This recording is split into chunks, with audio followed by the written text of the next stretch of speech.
Bonsoir tout le monde, compromis lors de ce post que nous avons publié sur notre page Facebook. On répond à vos questions, je dis bien on répond à vos questions en toute clarté, en toute transparence. Nous avons décidé de lancer donc une nouvelle rubrique, non, je dirais un nouveau concept, voilà, un nouveau concept. 1 à 2 fois par semaine, nous allons répondre à vos questions parce que le journalisme que nous pratiquons se veut être aussi d'abord interactif, se veut être participatif aussi. Nous cherchons à vous faire impliquer, à vous impliquer dans la fabrication de l'information que nous obtenons. Nous voulons avoir vos avis, vos suggestions, vos remarques. C'est très important pour nous, votre soutien. Quand vous nous soutenez régulièrement en regardant nos émissions, même si vous nous critiquez, même certains de nos détracteurs sont un peu violents, excessifs dans leurs commentaires, mais on se doit de les respecter et de leur témoigner notre gratitude. Grâce à eux, nous continuons d'évoluer, de progresser et notre média Algérie Part continue de rayonner. Donc ce nouveau concept éditorial, on répond à vos questions en toute transparence, à toutes les questions qui vous traversent l'esprit. Posez-les nous. Naturellement, j'espère que ce seront des questions d'ordre professionnel, les questions personnelles. Mais malgré cela, j'ai remarqué une quarantaine de questions qui nous ont parvenues. On ne peut pas répondre à toutes les questions, mais on essaiera au cours de plusieurs émissions de répondre aux questions qui nous semblent les plus pertinentes et les plus percutantes et les plus dérangeantes. Mais on ne sélectionne pas que les questions qui nous arrangent. Alors, tout à l'heure, sur notre page Facebook, j'ai lu quelques commentaires. Alors, Abdelaziz Azizou Hammoum nous a posé comme question sur notre page Facebook Algérie Part que faisiez-vous au Maroc? Qui sont ces lobbies qui vous payent? Pourquoi tu as trahi ton pays? Alors voilà, ce sont des questions très directes, d'une franchise sans pareil. Je remercie beaucoup Abdelaziz Azizou Hammoum. Je ne sais pas si c'est un vrai profil ou là c'est un troll. En tout cas, j'espère que c'est sa véritable identité. Et pour sa franchise, à la Koulihal, même si des fois elle frise un peu l'insulte, mais je vais répondre calmement. D'abord, qu'est-ce que je faisais au Maroc? Je ne suis pas parti au Maroc depuis 2018. Depuis 2018, j'ai pas remis les pieds au Maroc. Et je trouve ça d'ailleurs dommage. Je suis parti au Maroc à 4 ou 5 reprises. Voilà, 4 ou 5 reprises, si je ne me trompe pas. Un, parce que je suis un Maghrébin convaincu et j'aime la culture marocaine et j'aime le Maroc. Et j'aime découvrir le Maroc et j'estime que nous sommes deux pays complémentaires. J'ai fait au cours de mes études des travaux de recherche sur un écrivain marocain qui s'appelle Del Shraibi. Je me suis intéressé à la littérature marocaine, à l'histoire marocaine, à la géographie marocaine.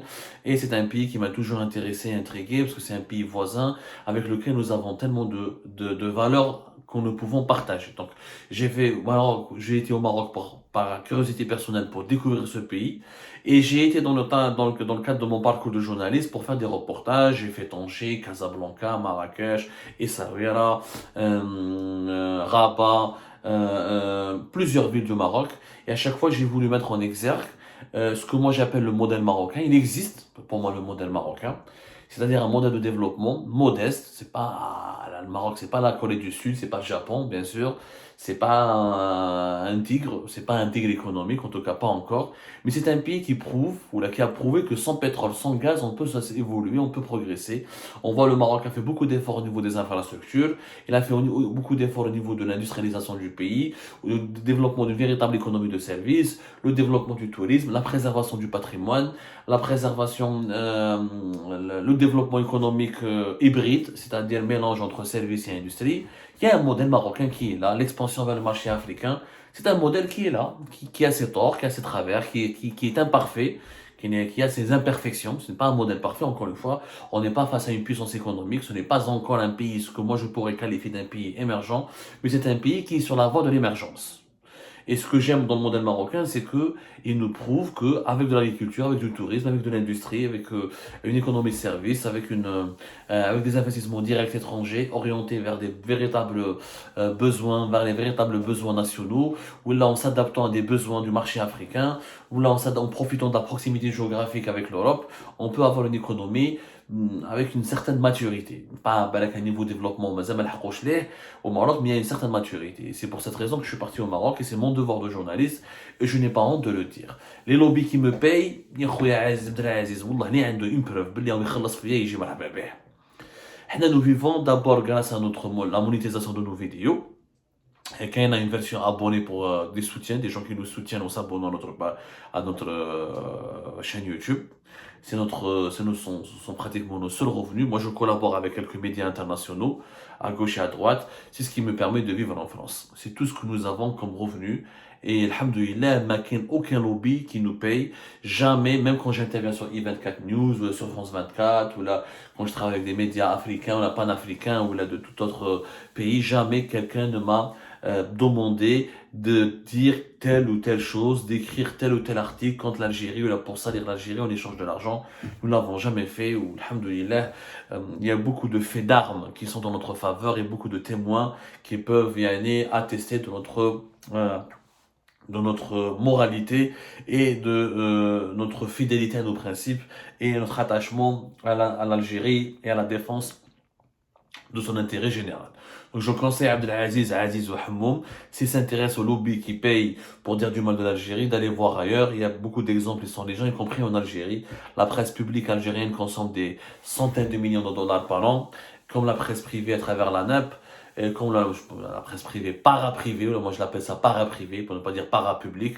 Je pense que eux, ils ont une manne publicitaire, une manne économique suffisamment impressionnante.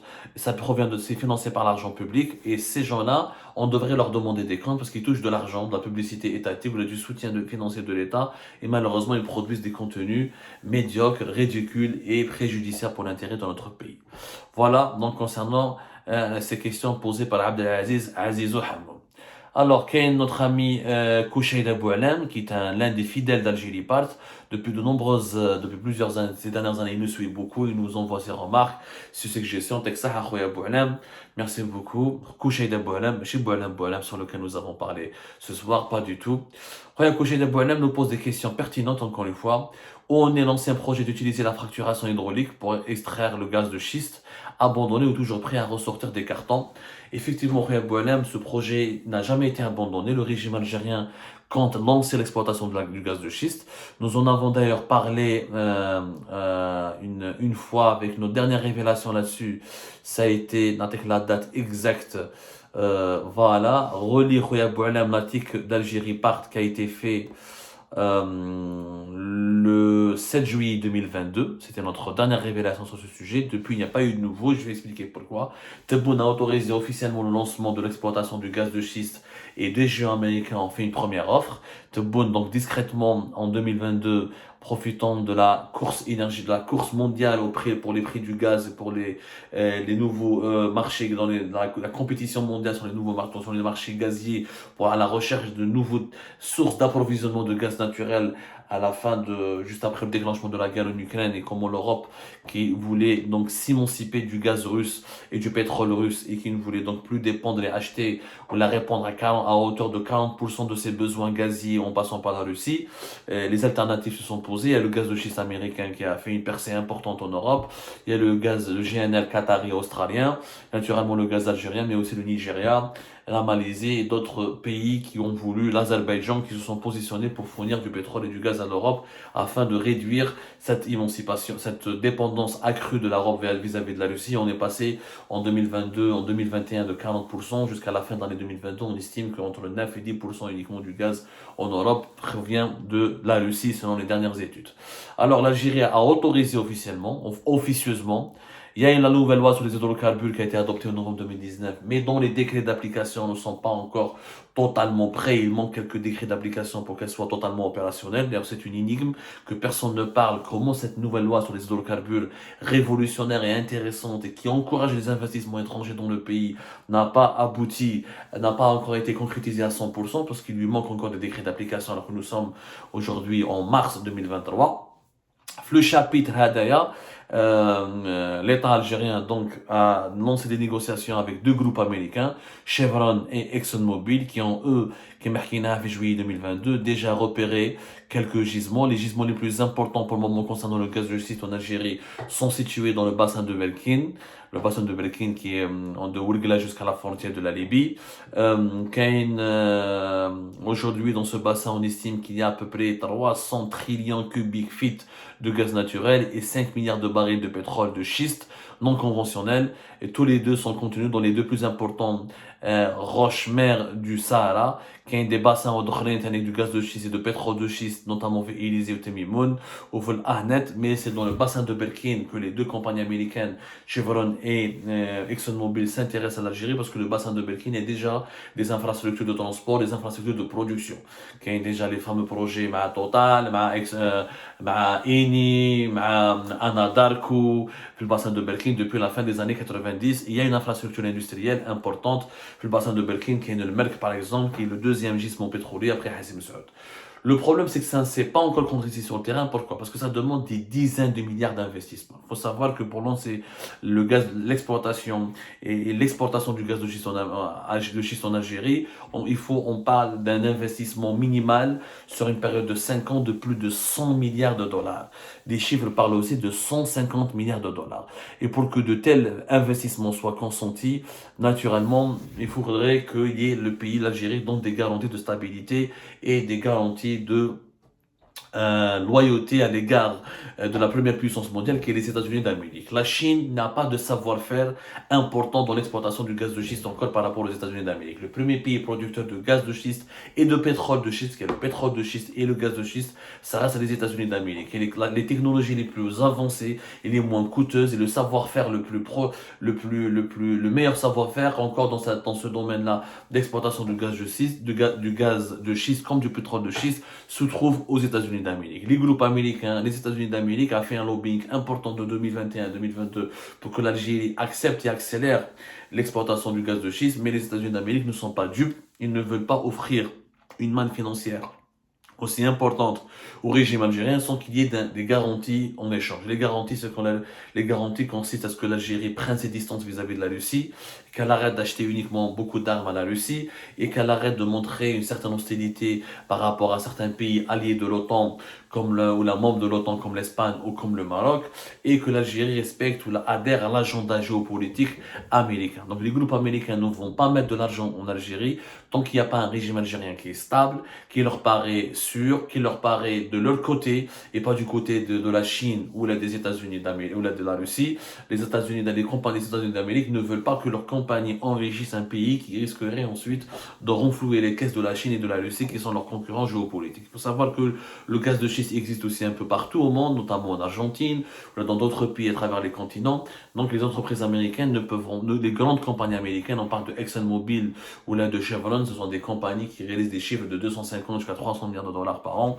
C'est des immenses mastodontes. Donc pour se lancer dans un investissement aussi massif, aussi sophistiqué, aussi important, aussi ambitieux, il faut qu'il y ait vraiment beaucoup de conditions politiques qui soient réunies, qui soient favorables à la réalisation de ces investissements. Et malheureusement, pour le moment, le régime algérien, instable, on ne sait pas ce que Tebboune va rester ou va pas rester. Est-ce que c'est l'armée qui va continuer de gouverner? Est-ce qu'il n'y aura pas un retour du Hirak ou la naissance d'un deuxième mouvement de protestation populaire? Est-ce qu'il n'y aura pas des nouveaux troubles politiques? Est-ce que l'Algérie va trahir l'Occident en se mettant directement dans le camp de la Russie et de la Chine? Il y a beaucoup de calculs politiques, géopolitiques qui font en sorte que les premiers investisseurs dans ce domaine-là, qui sont encore des compagnies américaines, ne pourront pas traiter encore avec l'Algérie. Et la Chine ou la Russie n'ont pas encore un savoir-faire important dans le gaz de schiste, dans l'exportation du pétrole de schiste pour pactiser avec le régime algérien. Et si l'Algérie donne tout son pétrole et son gaz de schiste à la Chine, je pense qu'on aura de gros ennuis avec les États-Unis d'Amérique. Donc c'est une équation politique très délicate que l'Algérie n'a pas encore pu résoudre. Allez pour la question du gaz de schiste, Roya Boualem, et j'espère qu'on t'a éclairé la lanterne. Alors, le gazoduc Galzi, quand est-ce qu'il va fonctionner à plein régime? Le Galzi n'existe pas encore, Khoya Boualem. Alors, je signale à M. Kouchida Boualem que le Galzi, c'est un vieux projet qui date de l'époque de Bouteflika, bien avant 2010. C'était un projet qui était à l'époque de Nicolas Sarkozy, et l'Italie voulait faire un nouveau gazoduc qui va relier le nord de l'Algérie directement à la Sardaigne, mais en passant par là, avec une connexion avec la Corse. Ça aurait été le deuxième gazoduc qui relierait l'Algérie à l'Italie après le Enrico Matti, le Trans-Méditerranean Pipeline qui date depuis 1983. Ce projet a été abandonné dès 2011-2012 pour la simple raison que les Italiens ont préféré la Russie, voilà, regardez que la Russie qu'on prétend être, qu'on nous présente comme étant un allié, a fait une offre à l'époque alléchante dès 2009-2010 à l'Italie pour lui vendre, pour la connecter à un autre réseau, un autre gazoduc qui viendrait de son propre territoire, pour lui vendre davantage de gaz, de quantité de gaz naturel à des prix concurrentiels, ce qui a fait d'ailleurs de la Russie longtemps le premier fournisseur de l'État en gaz naturel, ayant dépassé l'Algérie. L'Algérie n'a repris le dessus que depuis le début de la guerre en Ukraine. Le gazier n'a jamais existé. Il ne peut pas fonctionner à plein régime parce qu'il n'existe pas encore. Le projet était de le relancer, mais c'est un projet utopique parce que l'Algérie, avec ses ressources de gaz conventionnelles, n'a pas de quoi expédier de nouveaux volumes via un autre gazoduc. L'Henri Komati, qui dépasse les 33 milliards, pratiquement 30 à 33 milliards de mètres cubes, il suffit largement pour le marché italien. On a le mat gaz avec 8 milliards de mètres cubes et on devait le propulser, on devait là le prolonger, augmenter sa capacité de livraison jusqu'à 10 milliards de mètres cubes. Un autre projet parlerait de l'augmenter jusqu'à 12 milliards de mètres cubes. On est toujours entre 8 et 9 milliards de mètres cubes et l'Algérie n'a pas besoin, franchement, d'un autre gazoduc, d'autant plus que nous avons fermé l'un des gazoducs les plus importants de l'Algérie, le Maghreb Europe, qui passe par le Maroc pour donner du gaz naturel à l'Espagne et au Portugal. Et celui-là, on l'a fermé, rappelez-vous, en octobre 2021 à la suite de la rupture des relations diplomatiques avec le Maroc. Et ça a été une très mauvaise affaire, puisque les Espagnols et les Marocains l'ont utilisé en sens inverse pour que l'Espagne envoie du gaz de schiste qui viendrait des États-Unis, notamment depuis son territoire, depuis ses bases logistiques jusqu'au Maroc. Une idiotie, alors qu'on aurait pu continuer à vendre au Maroc notre gaz à des prix très élevés, à des prix alléchants. On aurait pu gagner encore plus d'argent et le gazoduc Maghreb-Europe aurait pu contribuer à renforcer l'indépendance énergétique ou le leadership plutôt énergétique de l'Algérie sur le marché européen. Qu'en est-il selon Boalem Kochaï dans notre question? Et où en est la lutte entre le projet algérien de pipeline Nigeria-Algérie et Nigeria-Maroc? Les deux projets se concurrencent énormément. Le Maroc avec le Nigeria ont signé plusieurs conventions. L'Algérie, le Niger et le Nigeria ont signé plusieurs conventions. Pour le moment, nous sommes à l'étape de l'étude de faisabilité. Et les deux projets vont tarder pour voir le jour parce qu'il faut des financements de plusieurs dizaines de milliards de dollars pour faire des gazoducs. Alors le gazoduc Nigeria-Maroc, il est beaucoup plus grand et beaucoup plus compliqué parce qu'il passe par la côte de l'Afrique de l'Ouest, il passe par une dizaine de pays. C'est vraiment un projet énorme. Il va demander plus de 30 milliards de dollars d'investissement. Le projet gazoduc aussi qui va relier le Nigeria à l'Algérie, il faut compter aussi 5000 km. Il va demander au minimum plus de 10 milliards de dollars d'argent parce qu'il faut construire le pipeline, il faut le sécuriser et là il faut beaucoup d'argent, il faudra une levée de fonds. Le Nigeria il est clair, net et précis pour le Niger. Pour le Nigeria c'est simple, celui qui ramène l'argent, celui qui ramène les capitaux, il signera avec. Le Nigeria ne cherche pas à investir, il a à peine de quoi sécuriser son territoire et développer ses propres infrastructures locales. Pour le reste, pour tout ce qui est, il y a une extension d'un nouveau gazoduc vers l'étranger. Le Nigeria attend à ce que des investissements étrangers ou internationaux puissent le financer. La position du Nigeria, donc, elle est simple. Si l'Algérie ramène une dizaine de milliards de dollars, elle les met sur la table, il va foncer avec l'Algérie. Si le Maroc ramène une trentaine de milliards de dollars sur la table, il va foncer avec le Maroc. Le Nigeria, il a une position de gagnant-gagnant très pragmatique. Il va signer et lancer le premier gazoduc qui sera financé entièrement par des fonds internationaux. Parce que le Nigeria n'a pas envie de mettre un centime ou là n'a pas envie de mettre la main à la poche pour financer un tel projet qui sont très coûteux. Le Nigeria propose d'offrir son gaz. Il y a des le projet Belgaztel au Maroc et à l'Algérie de ramener les capitaux. Voilà les négociations, où est-ce qu'ils en sont pour le moment. Et les deux projets ont beaucoup d'annonces, mais très peu d'effets concrets sur le terrain. Et on verra d'ici 2024 est-ce que l'Algérie et le Maroc auront la possibilité d'apporter encore une fois les capitaux nécessaires pour financer ces projets. C'est beau de vouloir faire des gazoducs, mais qui va les financer? La question reste posée. Merci beaucoup, Khoya Boualem, et j'espère qu'on t'a répondu à tes questions. Alors, c'était les principales questions. J'avais remarqué d'autres questions, mais bon, déjà on a épuisé pratiquement une vingtaine de minutes. نقعدوا مع خونا بوعلام une dernière question. Et j'espère que ما حكرتهمش les autres internautes, les autres commentateurs, les autres suiveurs, les autres fans. Nous reviendrons avec notre émission dès demain, Inch'Allah, pour répondre à vos questions. On va essayer de faire ça plusieurs fois par semaine parce que vous avez plusieurs questions et c'est vrai qu'il faut beaucoup de temps pour vous répondre. Alors, le Maroc pourrait-il se voir attribuer la prochaine CAN et en être désigné comme co-organisateur de la Coupe du Monde 2023?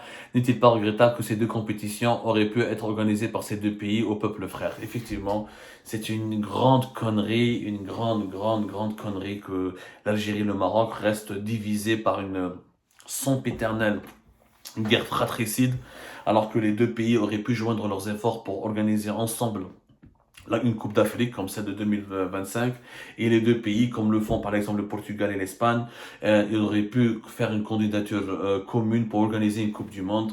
Le Japon et la Corée du Sud en 2002 l'ont fait alors que ce sont des pays historiquement ennemis. Oui, c'est un immense gâchis. Le Maghreb, l'Algérie, les deux plus importants pays du Maghreb, le Maroc et l'Algérie, ont tout à fait les moyens, le savoir-faire pour réussir une candidature commune. L'Algérie avec ses pétrodollars, le Maroc avec son savoir-faire et son ouverture touristique. Le Maroc qui a déjà de belles infrastructures mondiales, qui a organisé déjà des compétitions prestigieuses comme la Coupe du Monde des clubs. L'Algérie avec ses ambitions, avec son climat méditerranéen, avec sa jeunesse pétillante, avec son public fervent, avec son sens de l'accueil. Elle aurait pu aussi, organiser on aurait pu organiser contribuer, on aurait pu vraiment joindre nos efforts à ceux du Maroc pour offrir au monde entier une preuve d'abord, oui, de fraternité, de complémentarité. Et l'Algérie et le Maroc, ce sont deux pays vraiment complémentaires. Ces deux pays si différents, au fonctionnement tellement différent, une monarchie république, économie plus ou moins avec une coloration fortement socialiste, avec une économie très libérale, deux peuples qui partagent les mêmes valeurs, deux pays qui maîtrisent un petit peu, le Maroc avec sa maîtrise du phosphate, l'Algérie avec sa maîtrise du secteur des hydrocarbures, le Maroc avec son agriculture, l'Algérie avec ses compétences dans le montage, par exemple, dans l'industrie électronique et mécanique.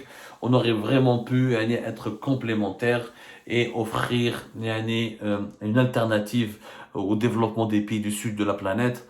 Et franchement, c'est un grand gâchis. Je ne peux dire que vraiment c'est un grand gâchis. Cette Coupe d'Afrique des Nations, la CAN 2025, a été qu'un motif supplémentaire de division, de rivalité entre l'Algérie et le Maroc, alors qu'elle aurait pu être une passerelle définitive pour sceller la fraternité entre ces deux pays qui ont tout à gagner s'ils avaient uni leurs efforts pour assurer leur développement. C'est malheureusement pas le cas, malheureusement, et c'est un grand gâchis. Comme ça, je vous donne rendez-vous pour d'autres émissions pour répondre clairement et en toute franchise à vos questions. Merci beaucoup pour vos questions et désolé si j'ai pas répondu à toutes les questions. On s'efforcera de rester un peu plus longtemps, mais je préfère prendre 3, 4, 5 questions mais répondre clairement avec précision, avec des chiffres et des dates, plutôt que de prendre une dizaine de questions et ne jamais avoir le temps. Sinon, on va avoir une émission de plus d'une heure et vous ne pourrez pas la digérer facilement. Ne vous inquiétez pas, ce n'est qu'un premier rendez-vous. Il y en aura tellement d'autres. Il y en aura tant d'autres. À tout à l'heure.